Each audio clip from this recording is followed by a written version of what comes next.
I honestly believe they just wanted to be left alone. They weren't hostile, but I'll tell you this: if they had been hostile, I was completely defenseless to do anything to protect us, and that's part of my concern. That's the reason why I'm speaking up. If they had been hostile, they not only could have wiped out our strike group, but San Diego could have been a smoking hole in the ground based on the type of non-Newtonian physics that we were witnessing.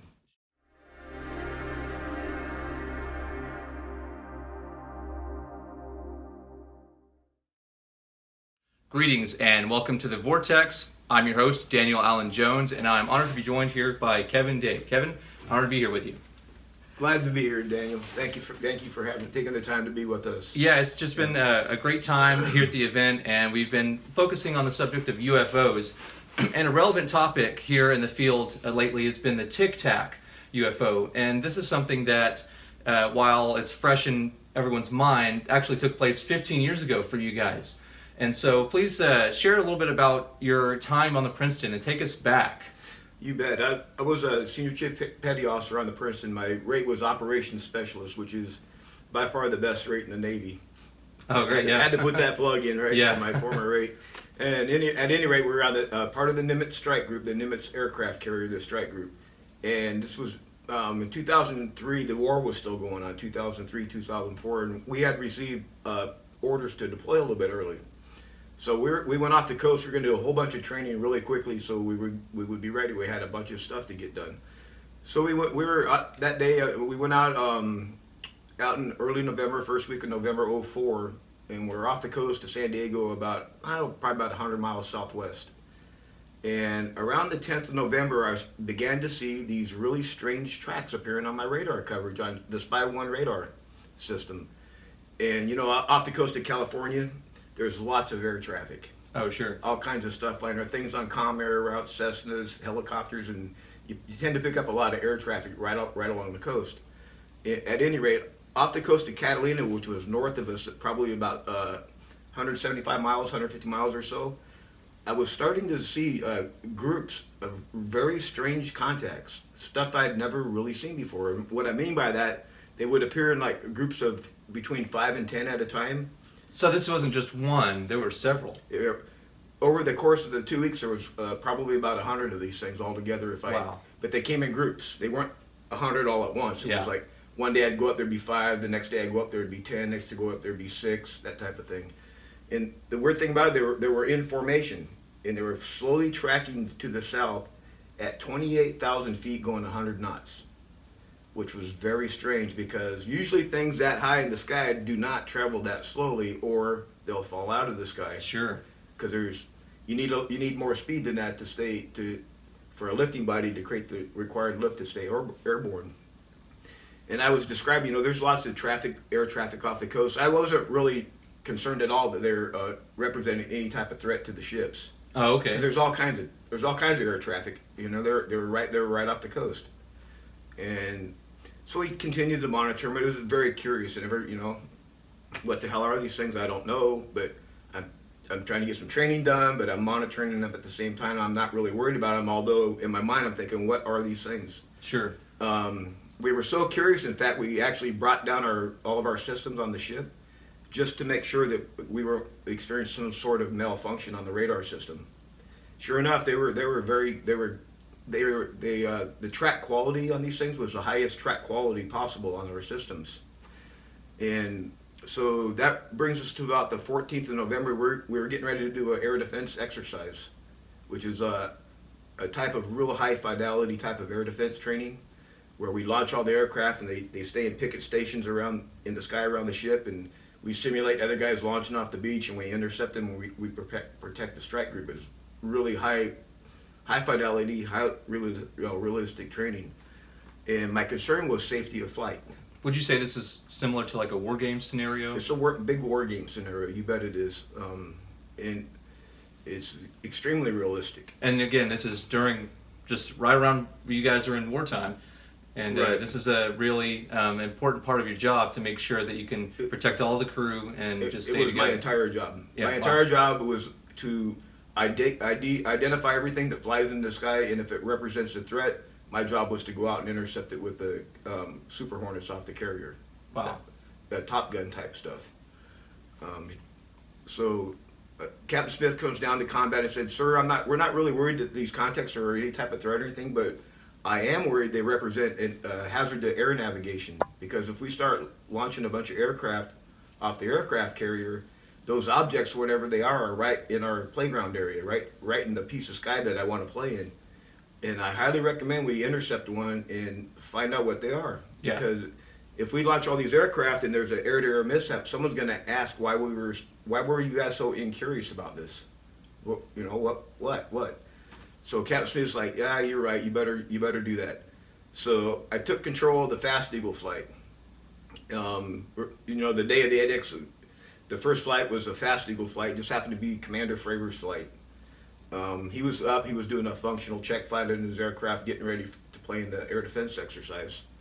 I took control from the Hawkeye, that was the E-2 Hawkeye that was airborne, because they didn't really have good solid track on these things like I did. And I picked the closest one on the radar, and I told the air intercept controller, I was his supervisor, to go take a look. So we vectored him that direction, and it was just a pretty standard intercept until he got to the merge plot position. And merge plot means the object that you're trying to intercept and your spiders are now in the same vertical piece of sky. And on my radar presentation, it looks like one contact now. They're in the same spot. And as soon as he got to that piece of sky, I had the control comms up in the overhead speaker, and he's like, oh my God, I'm engaged. Oh, wow. We were like, what? And this object on the radar suddenly drops from 28,000 feet down to the surface of the ocean. I found out the next day in 0.78 seconds. Wow. Less than a second. Yeah. From 28,000 feet. Now, imagine that. Everyone's been at 28,000 feet if you've rode in a commercial airliner. Imagine going all the way to the surface in less than a second. Things would be flying out of the overhead compartments probably, sure. right? Yeah, I mean, that seems pretty extraordinary was. when we look at modern aviation. There's not anything that really can perform those kinds of maneuvers. Not that I'm aware of. Yeah. Most aircraft can survive probably between 15 and 16, 17 Gs before they fly apart. A human body can stand about 9 or so before it starts getting injured. And another odd thing about it is there was no sonic booms, because obviously it was going tremendously fast. And the sonic boom shouldn't have been just one. It should have been a sonic boom for every time it broke the sound barrier. It should have been boom, boom, boom, boom, boom, boom, boom, boom, boom, all the way down. Oh, wow, yeah. Yeah. But nothing, no sound. No Nothing, sound. Nothing We would have heard it. So anyway, Commander Fravier's, he's like, what was that? Can you believe that? And probably thinking in his head, right? Had to have been. So he leaves his wingman up at altitude. He was going to go down and take a look. So he goes down, he chases it down to the water. As soon as he gets down to the water, this object pops back up to 28,000 feet. Wow. Right where it was before, and continues to track south at 100 knots, as if nothing at all interesting had just happened. That's incredible. It is. And and we're tracking all this. We're reporting it on our data links, and the control comms is getting shared by the entire strike group, and everybody's seeing this happen on the data links. Meanwhile, there's other aircraft launching off the carrier, because everyone else is going up to do their functional check flights, getting ready for the AATIP. Yeah. So next thing I know, I've got all these aircraft doing intercepts all on their own, because Top Gun pilots and the Navy pilots in general are pretty Type A people. Yeah. And they're curious now. They all start making these intercepts on their own, and next thing I know, it's raining UFOs. Oh, wow. Choo, choo, choo, choo, choo, choo, down to the surface of the water. Wow. And they all chase them down and choo, choo, choo, choo, back up to the sky, 28,000 feet, 100 knots, kept going south. So when everyone realized that these were all unknown, they weren't just some other, other aircraft up there or some kind of other countries, maneuvering around. Right. What was your impression? What was the impression like for the crew when you realized that this was unknown? My impression was that they weren't hostile in any way, shape, or form, and they just wanted to be left the hell alone. But they didn't engage. They didn't seem to really They were interact. The only reason why they engaged in, I should probably explain that word, engage. When we say engage in air control communications, it doesn't mean we're shooting at each other. Sure. It just means we're in a dogfight. We're in turns with whatever object we're intercepting. I honestly believe they just wanted to be left alone. Yeah. They weren't hostile, but I'll tell you this: if they had been hostile, I was completely defenseless to do anything to protect us, and that's part of my concern. That's the reason why I'm speaking up. If they had been hostile, they not only could have wiped out our strike group, but that San Diego could have been a smoking hole in the ground based on the type of non-Newtonian physics that we were witnessing. Sure. So this obviously defies anything that we're familiar with when we're thinking about ballistic, linear trajectory, and propulsion. That's completely different than what you guys were witnessing. Absolutely. So I've never seen anything like this. Yeah. And when I was sitting in that chair, I was the most senior spy radar operator in the strike group. I had 18 years sea time on spy ships, on 3 Aegis ships at that point. There's a lot of sea time on Aegis ships. Considered myself an expert at radar interpretation, and I'd seen a lot of strange stuff in the sky, but I was always able to identify it, which was my job. This was the first time I was unable to make an identification. Wow. And that's also part of the reason why I'm speaking. I still want to identify these things. Sure. I still want to make the ID. Yeah. So 15 years later, and this is very interesting. So there's also the component that Jason Turner and the others have shared. PJ Hughes. PJ, and Yeah. we have Gary Voorhees And Gary come out. Voorhees, And yep. this is one of the things that they also comment on is that soon after this encounter, you have the Air Force show up.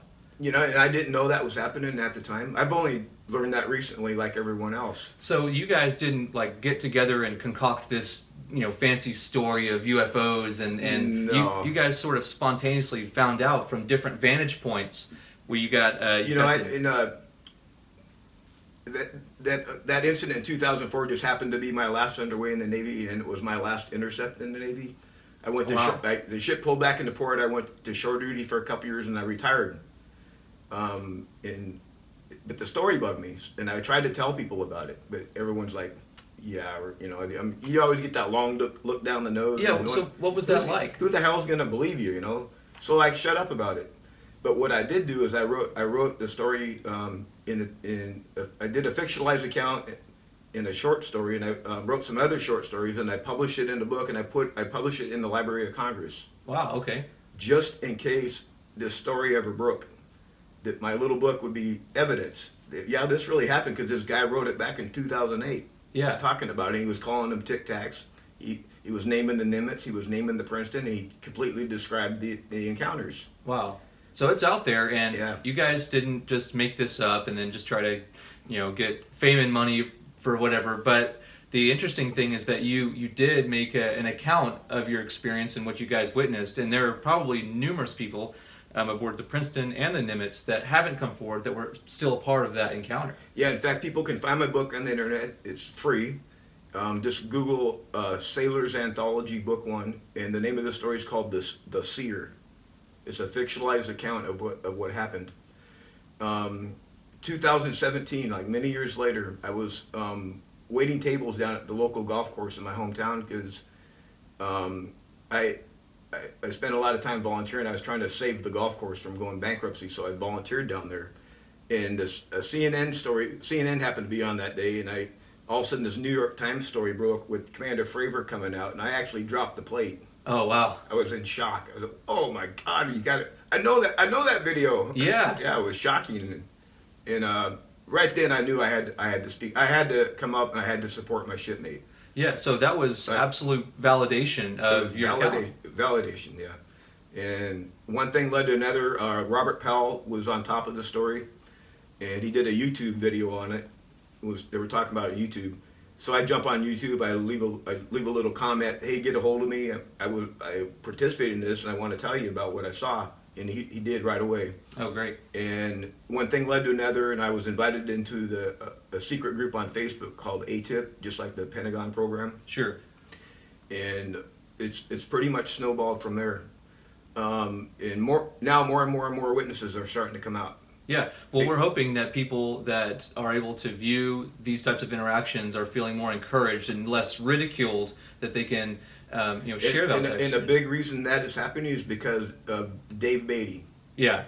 He's put together the Nimitz encounter video. The Nimitz encounter in video. You can go to YouTube. You can watch the Nimitz encounters video, and because of his efforts, this is all happening now. He's a very big part of this story, because if he hadn't have done that, I don't know if I'd even be here talking to you right now, because this one thing wouldn't have led to another. It's pretty incredible to see how, like you said, it's all snowballed. So this has all come to a big sort of climactic buildup with the recent post of the New York Times and all of these things with AATIP coming forward. So have you found any resolve with some of the people that you shared in the previous years that maybe thought, oh, maybe you guys were out on the water too long or something? I feel extremely vindicated. Wow, okay. Yeah. So that's really good to hear, because people generally think that this is maybe a silly subject and they don't tend to give it much credence. But you guys did see something. And our goal of our growing team is we're going to go to Congress. We're going to make Congress listen to us. We're going to go to Congress, and we're going to subpoena the missing radar data and the missing communications data, and we're going to testify before Congress and get our government to wake the hell up. As they should. I think it's very important that you guys are supported in your efforts and that we continue to shed light on this topic. So what would you say to those who find that this subject is all nonsense and it's just people's imagination and that none of these encounters are real? I know how hard it is to believe, and I completely understand, because people are worried about paying the rent, paying the mortgage, raising kids. You know, they've got real concerns just trying to get by in life, and it's real easy to ignore this, but it's real. What that event really happened, and those objects are really real, and they are really out there right now. Wow. So how has this kind of changed your perspective on the subject? I was never a UFO guy, although I'm a Top Gun air intercept control. I went to Top Gun school. And in the back of my mind, I was always thinking, if I ever get the chance to intercept a UFO, I'm going to do it. Oh yeah, and you did. And I had my last underway, my last intercept was a UFO. Wow, that's incredible. Yeah, for your very last one, it seems like that's really appropriate. So it definitely qualifies as a UFO. Yeah, we don't know what the hell it was. Yeah, very interesting. Well, hopefully someday we can find out more about what you guys actually encountered, and through you guys' work, we can make sure to see that more people can come forward. So I really appreciate the time that you've taken to come out here and share your account. Yeah, and I would just, on that note, if there's other witnesses out there that have, for whatever reason, have not come forward, you can come forward now. You'll have support, and you can be vindicated too. Great. Well, Kevin, thank you so much for being here. Really appreciate you. My honor. And it's just been fascinating to see everyone's coming together and just making sure that we can understand what's happening here and to provide a respectful, supportive network for people to come forward. So thank you. You're welcome. If you liked this video, be sure to check out our other content and get connected on our page and social media sites. Every day, new discoveries are being made all across the world and beyond, so let's work together to find out what's next. And remember, we won't know if we don't go. I'll see you in the Vortex.